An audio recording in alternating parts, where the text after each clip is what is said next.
कथेचा आजचा भाग सुरू करण्यापूर्वी सर्वांना विनंती आहे की प्लीज कथा जर आवडली तर चॅनलला प्लीज सबस्क्राईब करत जावा.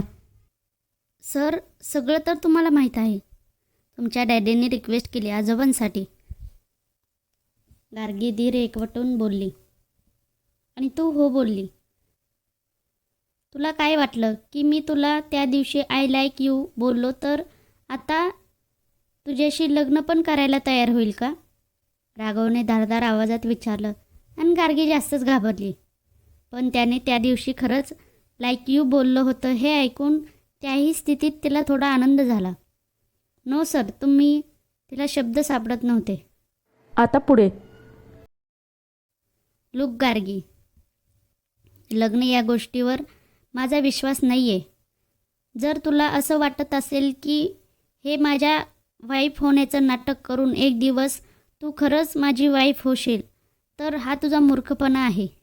मी कधीच लग्न करणार नाही. राघव तिच्यावर नजर रोखून बोलला आणि गार्गीचे डोळे पाणावले. त्याची वाईफ होण्याची तर तिने स्वप्नात पण कल्पना केली नव्हती. तिला तिची पायरी माहीत होती. पण आता राघव कदाचित याचा चुकीचा अर्थ काढत होता आणि तेच तिच्या मनाला जास्त लागलं.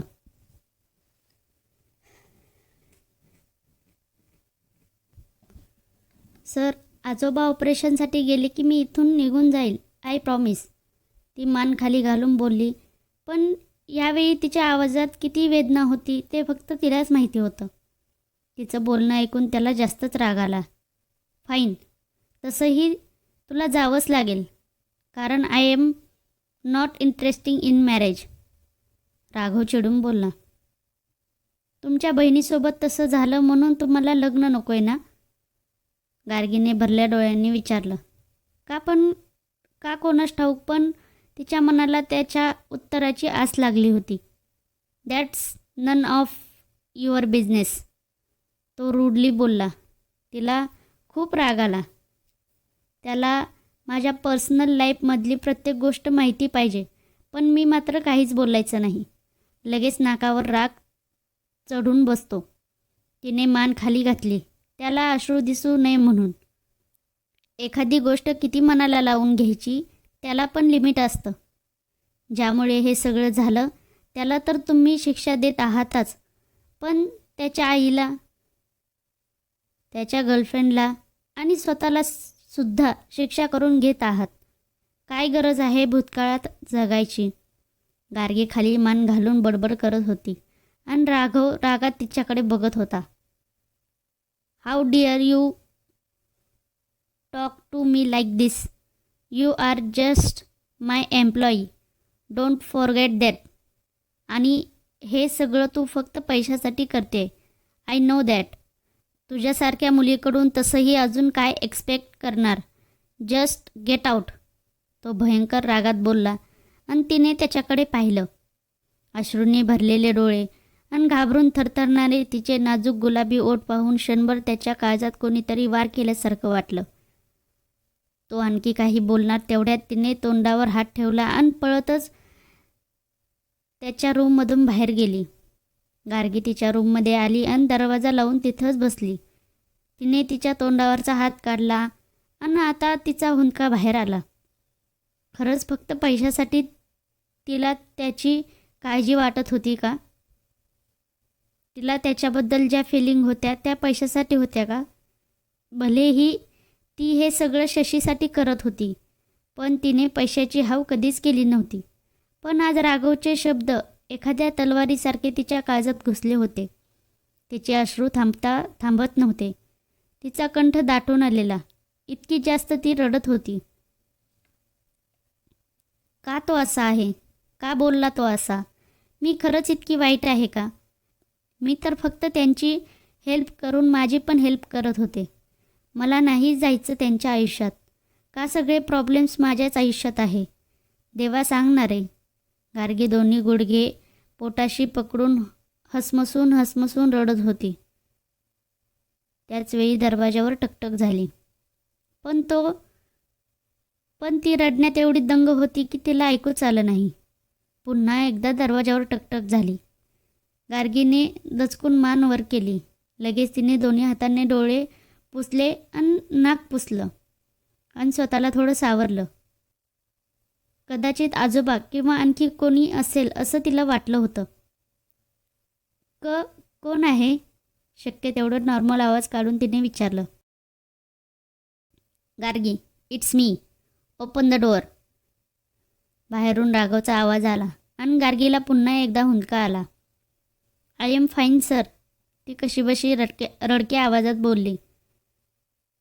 I said open the door, त्याचा आवाज आला. सर प्लीज, आणखी काही ऐकून घेण्याची इच्छा नाही. मी खरंच उद्या इथून निघून जाईन, ती रडक्या आवाजात बोलली. जान, Gargi open the door. Raghav आता मोठ्याने बोलला तसं गार्गीने पदर घेऊन लगेच चेहरा पुसला आणि दरवाजा उघडला. सर, आय एम सॉरी, खरंच मी थोडे जास्तच पर्सनल झाले. मला हक्क नाही तुम्ही. गार्गी दरवाजामध्ये उभे राहून बोलत होती आणि त्याचवेळी अचानक राघव पुढे झाला आणि त्याने तिला मिठी मारली. गार्गी पूर्ण ब्लँक झाली. तो असा अचानक मिठी मारेल ही कल्पना तर तिने स्वप्नात पण केली नव्हती. पण आज मात्र त्याने स्वतःहून तिला मिठीत घेतलं होतं आणि त्याच्या त्या उबदार आणि प्रेमळ मिठीत ती अंग शहारून गेली होती. त्याच्या मिठीतून दूर होण्याचं भानसुद्धा तिला राहिलं नाही. गार्गी, त्याने हळूवार हाक मारली आणि ती भानावर आली. तिने त्याच्या छातीवर जोर देऊन त्याला ढकलण्याचा प्रयत्न केला, पण त्यात जोरच नव्हता. कदाचित तिचं स्वतःच मन तिला साथ देत नव्हतं. गार्गी, त्याने पुन्हा तिच्या केसावरून हात फिरवत हाक मारली आणि यावेळी तिच्या तोंडातून हुंदका बाहेर पडला. तिला रडणं कंट्रोल झालं नाही. तिने त्याचा कोट पकडून त्यात तोंड लपवलं आणि रडू लागली. Gargi, I am. राघवला तिचं रडणं सहन होत नव्हतं, पण आजपर्यंत तो कोणाला सॉरी कधीच बोलला नव्हता. त्यामुळे त्याला ते बोलता येत नव्हतं. डोंट वरी सर, मी जाईन उद्या इथून निघून, ती रडत रडत अडखळत बोलत होती. आणि त्याचवेळी बाहेर विजेचा मोठा आवाज आला. तसं गार्गीने थोडं घाबरून राघवला घट्ट मिठी मारली. तिच्या अनपेक्षित मिठीने राघवला शरीरात एक चेतना जाणवली. क्षणभर तो स्तब्ध झाला, पण दुसऱ्याच मिनिटाला त्याने स्वतःला सावरला आणि तिचे खांदे पकडले. गार्गी, प्लीज डोंट क्राय, तो तिला खांद्याला पकडून स्वतःपासून जबरदस्ती दूर करत बोलला आणि त्याने तिचा चेहरा हातात घेतला. तिची नजर खाली होती आणि चेहरा रडून रडून लालबुंद झाला होता. गार्गी, आय एम सॉरी, तो पूर्ण शक्ती एकवटून बोलला आणि गार्गीने चमकून त्याच्याकडे पाहिलं. त्याच्या डोळ्यात गिल्ट दिसत होतं. गार्गी, प्लीज डोंट मिसअंडरस्टूड मी. कधी कधी रागात मी ओव्हर रिॲक्ट होतो. प्लीज तू कुठेही जाऊ नको, तो तिच्या अश्रूंनी भरलेल्या डोळ्यात बघत बोलला. काय नातं होतं ते तर त्या दोघांना पण माहीत नव्हतं, पण त्या दोघात एक अदृश्य बंध तयार झालेला, जो दिसत नव्हता पण आपलं अस्तित्व पदोपदी दाखवत होता. सर, एक विचारू? गार्गीने त्याच्यापासून थोडं दूर होत विचारलं. राघव बोलला. तुम्ही माझी एवढी केअर का करता? तिने विचारलं आणि तो निशब्द झाला. याचं उत्तर तर त्याला पण माहीत नव्हतं. काय देणार होता तो उत्तर? Gargi, good night. मी बोललेलं विसरून जा. उद्या मला तुझ्या हातची कॉफी हवी आहे.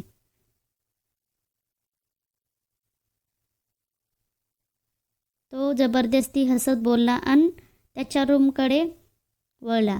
तिने त्याला जाताना पाहिलं आणि त्याच्या अर्धवट उघड्या रूममध्ये तिला काचेचं भरमसाठ तुकडे दिसले. म्हणजे रागात त्याने पूर्ण रूम तोडली होती का? तिच्या डोळ्यातून पुन्हा अश्रू बाहेर पडले. राघव, इतका राग का आहे? का मनातलं ओठांवर येत नाही? गार्गीने तिच्या रूमचा दरवाजा बंद केला आणि त्याला पाठ टेकून उभी राहिली. इकडे राघव रूममध्ये आला आणि सरळ बाल्कनीच्या काचेसमोर उभा राहिला. नौकर मागे त्याची रूम साफ करत होते, जी पूर्ण काचांनी भरलेली होती. राघवने बाहेर पडणाऱ्या मुसळधार पावसाकडे पाहिलं. मधूनच विजा लकलकत होत्या आणि ते पाहून त्याला मिठीत आलेली गार्गी आठवत होती. किती निरागसपणे रागवत होती, तेही आपल्यावर, आणि आपणही तिचं सगळं ऐकून घेत होतो. वरून तिला सॉरी बोलून आलो. खूपच स्ट्रेंज होतं ते. नक्की काय आहे जे आपण सतत तिचा विचार करतो? ती आवडते हे तर माहीत आहे, पण त्याहीपेक्षा जास्त काहीतरी आहे. अगदी वेगळी फिलिंग, ज्यात एक मन तिच्याकडे ओढलं जाते, तिला आपली करावीशी वाटते, आणि तेच मन दुसऱ्याच क्षणी स्वतःवर अविश्वास दाखवतं. कारण आपल्या आयुष्यात अजून तरी एकही मुलगी जास्त वेळ टिकली नाही. हिला पण आपण तसंच नाही. कल्पना पण होत नाही. तिच्यासोबत काही वाईट होण्याचं स्वप्न पण नको वाटतं. नक्की काय होतंय काहीच कळत नाही. कुठेतरी दूर एक जग असावं, फक्त तिचं आणि माझं, असं का वाटतं? राघवने डोळे मिटले आणि एक दीर्घ श्वास घेतला.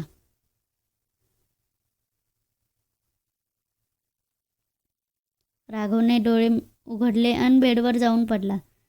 समोरच कपाटाच्या खाली पिंक कलरचा टेडी आणि त्याच्या शेजारी डिस्को बॉल होता.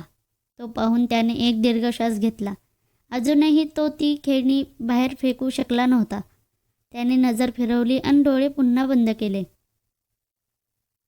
Gargi, you are very special for me. It's not just what I think. It's very unique feeling. Something that comes from my soul. इकडे गार्गी बेडवर पडल्या पडल्या बाहेरच्या पावसाकडे बघत होती. त्यात पण तिला राघवच दिसत होता.